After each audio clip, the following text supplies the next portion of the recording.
Ecclesiastes chapter 1. The words of the preacher, the son of David, king in Jerusalem. Vanity of vanities, says the preacher. Vanity of vanities. All is vanity. What profit has a man from all his labor in which he toils under the sun? One generation passes away, and another generation comes, but the earth abides forever. The sun also rises, and the sun goes down, and hastens to the place where it arose. The wind goes toward the south and turns around to the north. The wind whirls about continually and comes again on its circuit. All the rivers run into the sea, yet the sea is not full. To the place from which the rivers come, there they return again. All things are full of labor. Man cannot express it. The eye is not satisfied with seeing, nor the ear filled with hearing. That which has been is what will be. That which is done is what will be done. And there is nothing new under the sun. Is there anything of which it may be said, "See, this is new"? It has already been in ancient times before us. There is no remembrance of former things, nor will there be any remembrance of things that are to come by those who will come after. I, the preacher, was king over Israel in Jerusalem, and I set my heart to seek and search out by wisdom concerning all that is done under heaven. This burdensome task God has given to the sons of man, by which they may be exercised. I have seen all the works that are done under the sun, and indeed, all is vanity and grasping for the wind. What is crooked cannot be made straight, and what is lacking cannot be numbered. I communed with my heart, saying, "Look, I have attained greatness, and have gained more wisdom than all who were before me in Jerusalem. My heart has understood great wisdom and knowledge, and I set my heart to know wisdom, and to know madness and folly. I perceive that this also is a grasping for the wind. For in much wisdom is much grief, and he who increases knowledge increases sorrow." Chapter 2. I said in my heart, "Come now, I will test you with mirth, therefore enjoy pleasure." But surely this also was vanity. I said of laughter, madness, and of mirth, what does it accomplish? I searched in my heart how to gratify my flesh with wine, while guiding my heart with wisdom, and how to lay hold on folly, till I might see what was good for the sons of men to do under heaven all the days of their lives.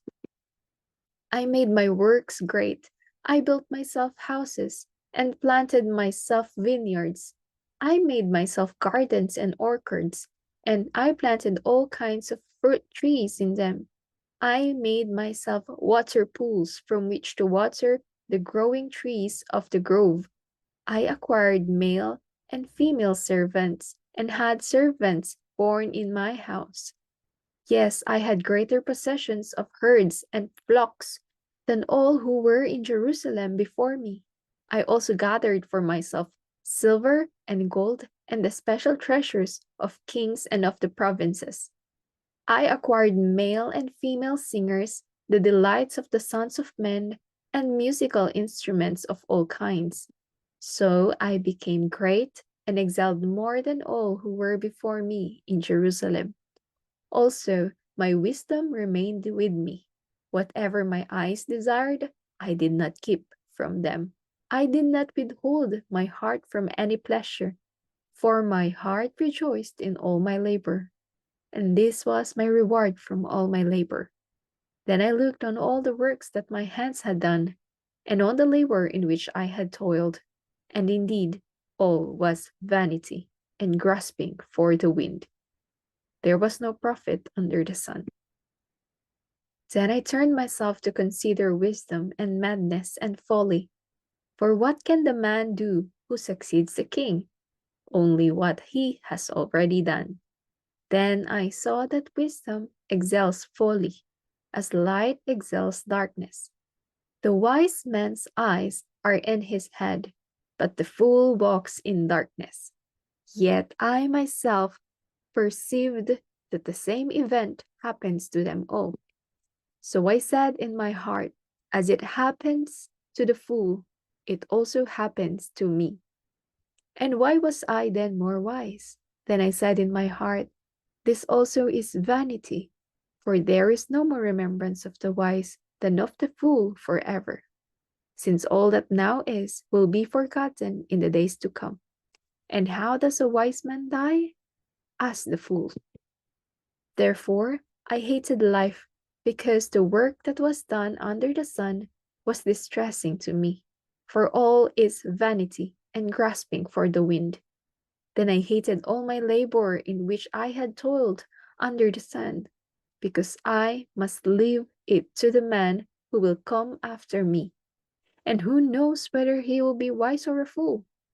Yet he will rule over all my labor, in which I toiled, and in which I have shown myself wise under the sun.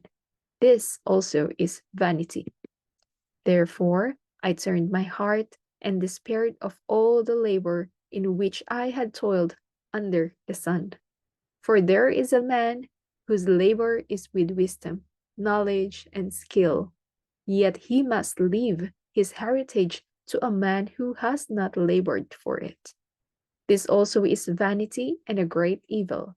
For what has man for all his labor and for the striving of his heart with which he has toiled under the sun? For all his days are sorrowful, and his work burdensome. Even in the night his heart takes no rest. This also is vanity. Nothing is better for a man than that he should eat and drink, and that his soul should enjoy good in his labor. This also I saw was from the hand of God. For who can eat, or who can have enjoyment more than I? For God gives wisdom and knowledge and joy to a man who is good in his sight. But to the sinner, he gives the work of gathering and collecting, that he may give to him who is good before God. This also is vanity and grasping for the wind. Chapter 3. To everything there is a season, a time for every purpose under heaven, a time to be born and a time to die, a time to plant and a time to pluck what is planted, a time to kill and a time to heal, a time to break down and a time to build up, a time to weep and a time to laugh, a time to mourn and a time to dance, a time to cast away stones and a time to gather stones, a time to embrace and a time to refrain from embracing, a time to gain and a time to lose, a time to keep and a time to throw away, a time to tear and a time to sue, a time to keep silence and a time to speak, a time to love and a time to hate, a time of war and a time of peace. What profit has the worker from that in which he labors? I have seen the God-given task with which the sons of men are to be occupied. He has made everything beautiful in its time. Also, he has put eternity in their hearts, except that no one can find out the work that God does from beginning to end. I know that nothing is better for them than to rejoice and to do good in their lives, and also that every man should eat and drink and enjoy the good of all his labor. It is the gift of God. I know that whatever God does, it shall be forever. Nothing can be added to it, and nothing can be taken from it. God does it that men should fear before him. That which is has already been, and what is to be has already been, and God requires an account of what is past. Moreover, I saw under the sun in the place of judgment. Wickedness was there, and in the place of righteousness. Iniquity was there. I said in my heart, God shall judge the righteous and the wicked. For there is a time there for every purpose and for every work. I said in my heart, Concerning the conditions of the sons of men, God tests them that they may see that they themselves are like animals. For what happens to the sons of men also happens to animals. One thing befalls them, as one dies, so dies the other. Surely they all have one breath. Man has no advantage over animals, for all is vanity. All go to one place, all are from the dust, and all return to dust. Who knows the spirit of the sons of men which goes upward, and the spirit of the animal which goes down to the earth? So I perceived that nothing is better than that a man should rejoice in his own works, for that is his heritage. For who can bring him to see what will happen after him? Chapter 4. Then I returned and considered all the oppression that is done under the sun.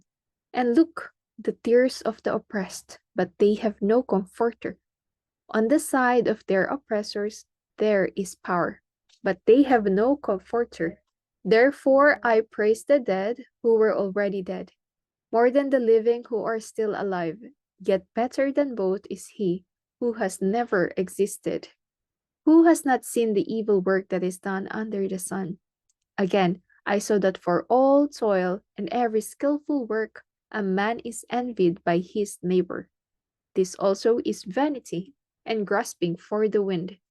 The fool folds his hands and consumes his own flesh. Better a handful with quietness than both hands full, together with toil and grasping for the wind.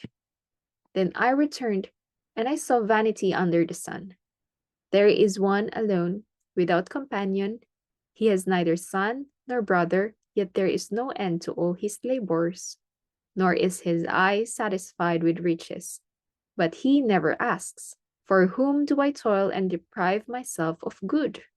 This also is vanity and a grave misfortune. Two are better than one, because they have a good reward for their labor. For if they fall, one will lift up his companions. But woe to him who is alone when he falls, for he has no one to help him up. Again, if two lie down together, they will keep warm. But how can one be warm alone? Though one may be overpowered by another, two can withstand him, and a threefold cord is not quickly broken. Better a poor and wise youth than an old and foolish king who will be admonished no more. For he comes out of prison to be king, although he was born poor in his kingdom. I saw all the living who walk under the sun. They were with the second youth who stands in his place. There was no end of all the people over whom he was made king, yet those who come afterward will not rejoice in him. Surely this also is vanity and grasping for the wind. Chapter 5. Walk prudently when you go to the house of God, and draw near to hear rather than to give the sacrifice of fools, for they do not know that they do evil. Do not be rash with your mouth, and let not your heart utter anything hastily before God. For God is in heaven, and you on earth. Therefore let your words be few, for a dream comes through much activity, and a fool's voice is known by his many words. When you make a vow to God, do not delay to pay it, for he has no pleasure in fools. Pay what you have vowed. Better not to vow than to vow and not pay. Do not let your mouth cause your flesh to sin, nor say before the messenger of God that it was an error. Why should God be angry at your excuse and destroy the work of your hands? For in the multitude of dreams and many words there is also vanity, but fear God. If you see the oppression of the poor and the violent perversion of justice and righteousness in a province, do not marvel at the matter, for high official watches over high official, and higher officials are over them. Moreover, the profit of the land is for all. Even the king is served from the field. He who loves silver will not be satisfied with silver, nor he who loves abundance with increase. This also is vanity. When goods increase, they increase who eat them. So what profit have the owners, except to see them with their eyes? The sleep of a laboring man is sweet, whether he eats little or much. But the abundance of the rich will not permit him to sleep. There is a severe evil which I have seen under the sun. Riches kept for their owner to his hurt, but those riches perish through misfortune. When he begets a son, there is nothing in his hand, as he came from his mother's womb. Naked shall he return to go as he came, and he shall take nothing from his labor, which he may carry away in his hand. And this also is a severe evil, just exactly as he came, so shall he go. And what profit has he who has labored for the wind? All his days he also eats in darkness, and he has much sorrow and sickness and anger. Here is what I have seen. It is good and fitting for one to eat and drink, and to enjoy the good of all his labor, in which he toils under the sun all the days of his life, which God gives him, for it is his heritage. As for every man to whom God has given riches and wealth, and given him power to eat of it, to receive his heritage and rejoice in his labor, this is the gift of God, for he will not dwell unduly on the days of his life, because God keeps him busy with the joy of his heart.